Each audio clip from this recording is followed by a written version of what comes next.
The HomeTech podcast is supported by you. To find out more, go to HomeTech.fm/support.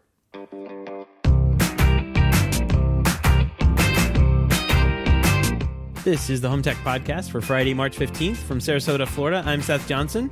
This week, no Jason Griffin. He's out doing so. I think he said he was going on a work-related trip up to probably the Northeast to kind of do things with One Vision there. But I'm not going to say as usual, but I asked my coworker over at BlackBerry, Cody, to join me again. Hey Seth, how's it going? Yeah, so hey, Cody Crosland from over there in Texas somewhere, right? Up in the Dallas Metroplex area. Dallas Fort Worth Metroplex. How is it out there? You had some crazy weather that came through this yesterday? It was early this morning, yeah. Wind gusts were between 80 and 100 miles an hour, and power outages, and small aircraft flipped over at the municipal airport, and all kinds of exciting things. But thankfully, no damage here at the Casa de Crustland. That's great Spanish. So we'll and I guess it's margarita time. I just saw you post that, so I know where the Spanish is coming from. That's good. No damage was had there. 80 mile an hour winds are no joke, especially in places that aren't like here where we're kind of accustomed to that on days ending in Y during the summer. It gets kind of crazy. Yeah, you guys actually have building codes that deal with that on a regular basis. Yeah. There's something about, having a hurricane come through and wiping out an entire town. And they're like, maybe we should build these homes a little bit better. And yeah, there's the construction codes here is wild. You know about it. You've been in Miami and doing construction down there. And I lived in Florida for a couple of years ago. Yeah. So you're familiar with our tie down specifications and crazy roofing things that we have to do. So, but back in Texas, what they call the Wild West, they don't have building codes out there. Cody doesn't even have a water shutoff valve in his house. We've come to find out. We haven't found it yet. We just shut it off at the meter. It's fine. It's totally cool. So, never mind the water heaters in the attic, but it's totally cool.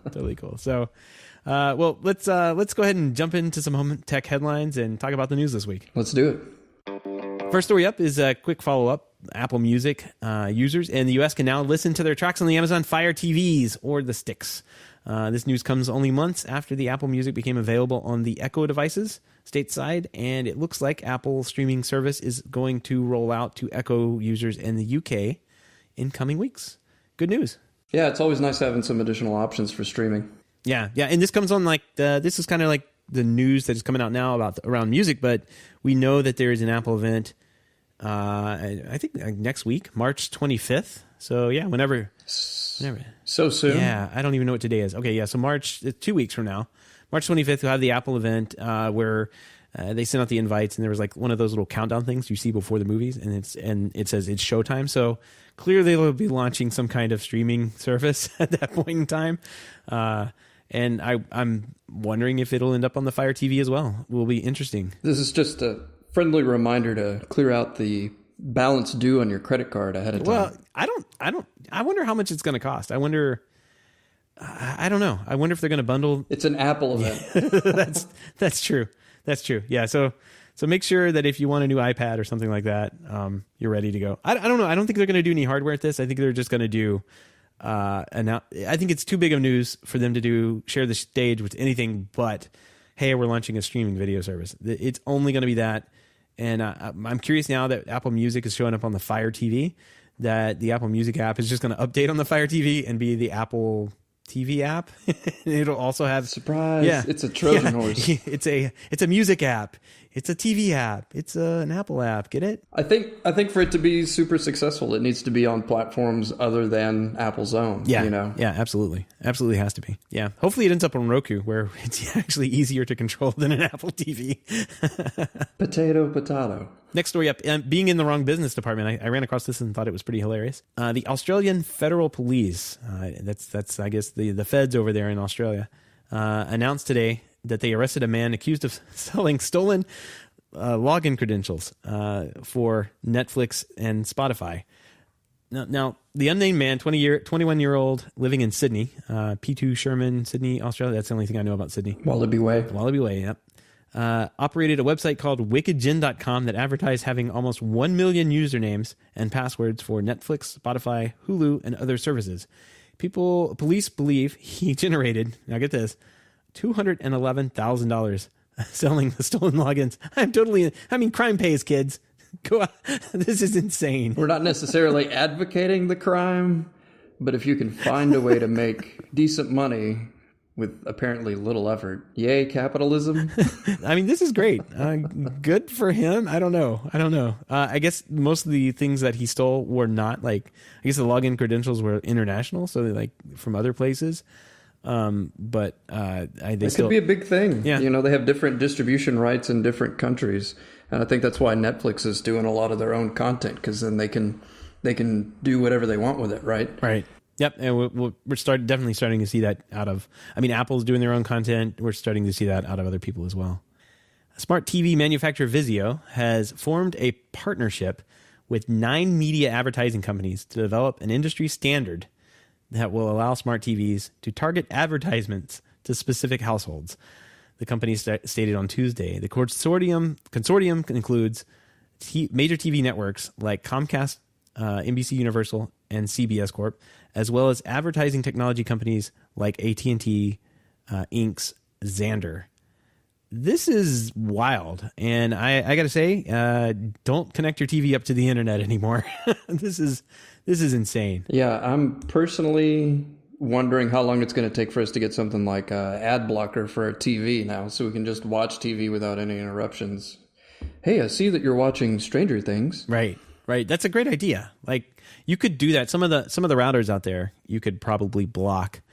You can probably block things on, right? You could probably block certain domains and everything. In the early days, ad blockers would just block. You could take your host file on your computer, and there was this guy that had this host file, and it would just you just paste it in, and it would block any traffic out to these domains, and it was great. And now the ad companies have gotten wiser to that, and don't let that happen. But I think that's a pretty good idea. That's the next hot app on TVs. Yeah, unfortunately, they don't make any TVs like my personal preferences. I don't need a web browser. I don't need Netflix built into it, because there's always some other thing that's going to do that, and probably a lot better than the TV. I like the old school Panasonic Plasma approach, where it's just give me the best picture quality, speakers are optional, and I don't want any of that other junk. But now it's ads. Yeah. And Vizio is the company that got kind of busted. They were kind of sitting back bragging about this technology that they had, that not only could it determine what channel you were watching or whatever, but if you happen to pop in some kind of tape you found into the VCR, it would take samples. It would take a pixel over here, a pixel over here, a pixel over here, a pixel over here, run that across a hash, send that out, and the database would kind of figure out, oh yeah, we know what you're watching. We know what you're watching over there, sir. So no matter what you hooked up into the TV, it didn't matter. As long as the pixels were being put on the screen, they knew what you were watching. That's crazy. It's too much Big Brother for me. Let me just watch my VHS copy of Terminator in privacy. Well, just don't hook your TV up to the internet, because they know what you're doing. It doesn't matter. Sorry, we can't switch to input HDMI 1 because you're not currently connected to the internet. Right. That's going to be how they get around this, right? You have to connect your TV to the internet to get HDMI to work. I don't know. What I did see was interesting, that Apple has kind of been releasing some of these things in the background about what services they're going to have. And I saw that there was a story that came through that said they're desperately trying to get HBO built into it as well, for this Apple TV event. And one of the things I heard early along, and I'm wondering how they're going to push this, or how they're going to obviously the company is big on privacy, but one of the things I heard early along was that they were not allowing any of this tracking at all to happen on their platform. If you wanted to have content in the Apple ecosystem, it would not be like what Vizio is trying to do here, where it matches it to an individual household, down to the address, I'm sure, and be as creepy as possible. They would probably anonymize that, but from what I heard, that Apple didn't want to do that. So I'm very curious as to what they say about that on the stage in 2 weeks. Yeah, privacy is going to become a bigger concern, I think. Yep, and one more quick news story. Well, not really quick news story, but this came up at South by Southwest there in Austin this last week, and it was there's an Engadget story about it, and it's kind of an interesting take on augmented reality. We've been talking about these systems that are out there, and one of them is Magic Leap. I know that like Facebook has one, Oculus. There's the Oculus Rift thing. It basically involved putting these goofy looking, glasses or headsets on your head and pretending that visors. You don't look stupid. Yeah, visors. Okay. And looking around and seeing things that either aren't there or are augmented into the reality. And Magic Leap has done something pretty cool here. They have basically volumetrically captured actors reciting like famous speeches or plays, and you could sit in your living room and watch this. And the reason this story caught my attention is it says Magic Leap goes to the theater, and I'm like, oh, that's kind of cool. Magic Leap, I know what that is. I know what like maybe a home theater is, but it wasn't home theater related, so to speak. It's like actual theater, like theatra. Theatra, yeah, Theatra. Yeah. The formal theater with actual live people up there acting out scenes and whatnot. And I think this could actually be really cool to kind of like step back and think about. Like usually when I think about this stuff, and I've heard about this, like you put this on your head or whatever, and you look around, and instead of having like a 50-inch TV on your wall, you have a 200-inch TV, and it's like perfect resolution and everything, and it's just kind of projected into your eyeballs and overlaid in the environment. That's all well and cool, but like, what if you had, like a library, like a sporting event, and you looked out into your living room, and all of a sudden you're courtside, or like maybe they take that what is that camera that they have at football games that kind of like hovers? They're getting it real close. The one on the wire. Yeah, the little zipline thing. Like, what if they put a 3D volumetric scanning camera? I don't even know what technology they would use, but what if they hooked it up to that, and then you're just like hovering over the action right there? That'd be really cool to watch and see, and just kind of like have it, in your living room. And that you could get motion sickness in your own living room. Yeah, it's pretty close. The bathroom, where it is. It's kind of safe. I think this is a pretty cool use of technology. I'm familiar with some of the VR stuff. If you're a Cedia member, they've got the Cedia Designer tool, which is, it's supposed to give you like 3D looks and stuff like that. And then there's also the Fractal Mob company, where they do like a actual VR system that you can put the goggles on, and they walk you through a 3D virtual reality experience in your home theater. So if you're a customer and your integrator offers this service, you can sit in the chair and wear the glasses, and the presenter wears the glasses too, and they're like, okay, well, this is what your room will look like. And it's crazy because you can sit there and see, how far back you're sitting and the screen size and everything like that. And then they'll even show you like a trailer on the screen inside VR, right, which is wild. So like they're taking this application. I could see it being really cool for like concerts. Yeah, concerts would be awesome. I think we were talking about that a little bit before the show. Like, put a camera in the concert crowd, and just, you're there in the front row. It's like bringing hologram Tupac in your living room. Right. And the other thing that could be really cool about it is, we're talking about the concerts, but I was just thinking about this as like Broadway plays. Yeah. How difficult is it to get?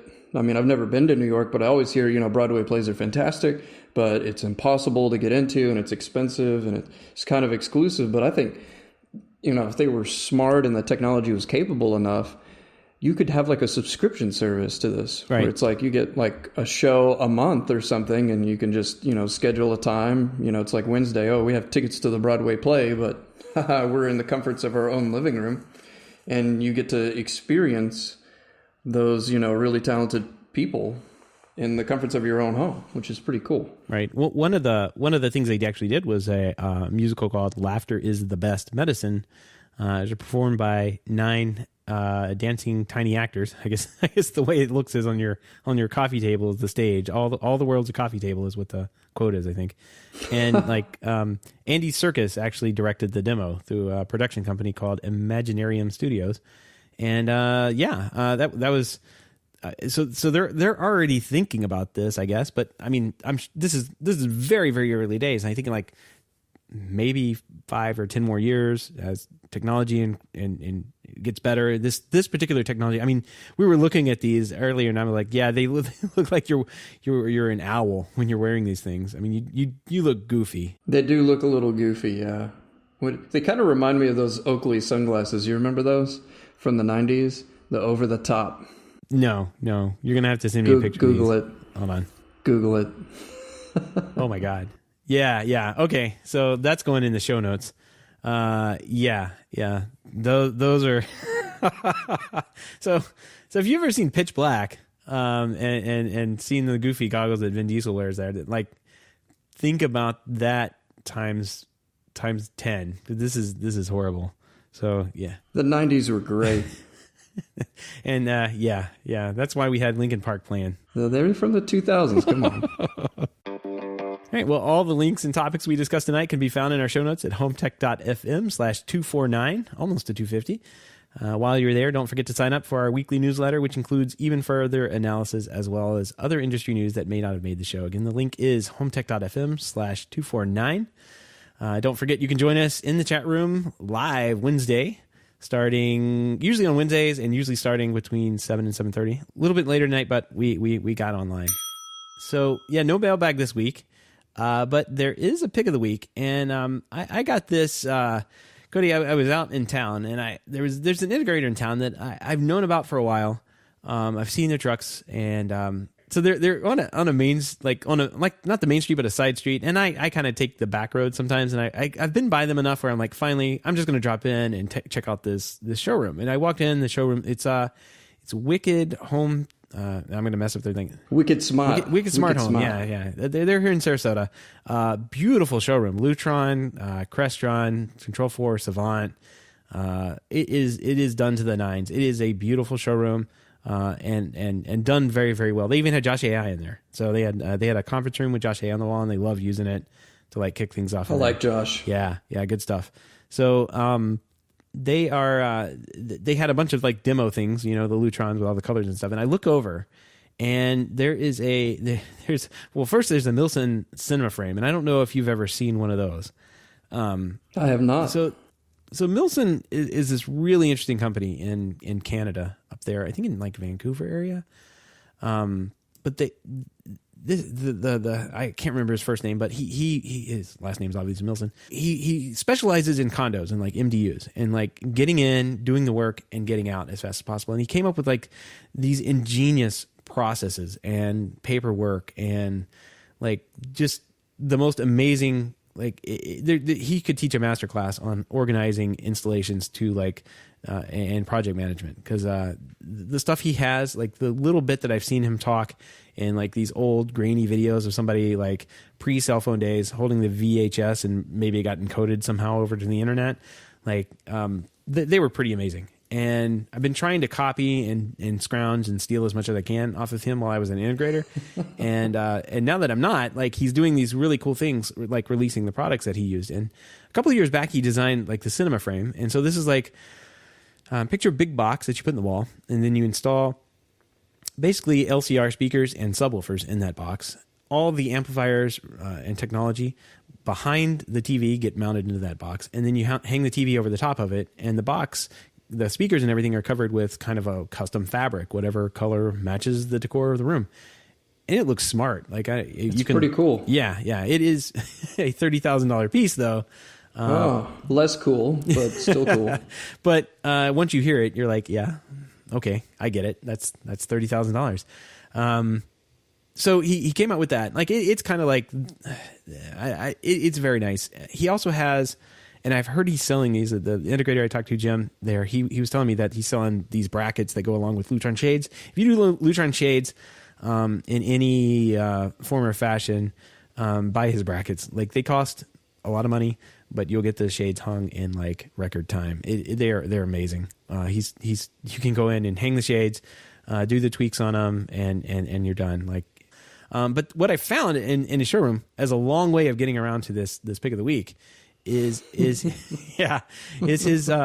wireframe. And I did not know about this. And I'll put a link into Strategy too. He's got some good pictures, better pictures than the one I took. But he calls it the BMW of structured wiring cans. And man, I love a good structured wiring can. And I used to we had this company back in the day called US Tech that we used the heck out of. They got acquired by Legrand, and kind of like maybe Vantage had them for a while. I'm not sure. They got like passed around, and eventually it just like didn't make sense to buy them anymore. But man, the wireframe looks amazing. And to me, it's almost like replicated the good parts of what the US Tech cans were and took out all the bad parts and then put in wire management. Because that was always kind of like one of the harder things to do in those US Tech. Like, you can button this thing up and it looks aces. Like, there's a whole, like, used to on the US Techs, you could do this too, but you get the plexiglass door and put it on the top. But most of the time, structured wiring cans, you don't want that. You want like the solid metal case. You don't ever see it. Just don't look at it again. But this is almost, you're kind of leaning against the door and like locking it at the same time. You're like, okay, I'm good as long as I never touch this thing. Right. The volcano that's inside of it. It's like that closet with all the board games. Like you lock the door with the key and just like, if I throw away this key, no one will ever get back into this and know what I had to do. So yeah. This is beautiful. And, man, he's got, I mean, there's a power unit in there, power distribution unit. He's got clamps and everything for things like routers. There's this little drop down door that he had like an Intel NUC strapped into with a Domots box. Like, there's all sorts of stuff that you could do with this. It looks great. Yeah. And you pair this with the cinema frame, and you don't even need a rack. Like, you could literally have an entire AV system installed in your house, like a really good AV system at that, with no like external dangling equipment. Like, everything gets tucked into the walls or tucked into these install boxes and tucked away professionally. So if you're in the high end space and you're doing a lot of MDU, check out this company, because man, they're picking up what they're doing. They're picking up their game. I like it. Yeah. If you have any feedback, questions, comments, picks of the week, or other great ideas for the show, give us a shout. Our email address is feedback@HomeTech.fm, or visit HomeTech.fm/feedback and fill out the form online.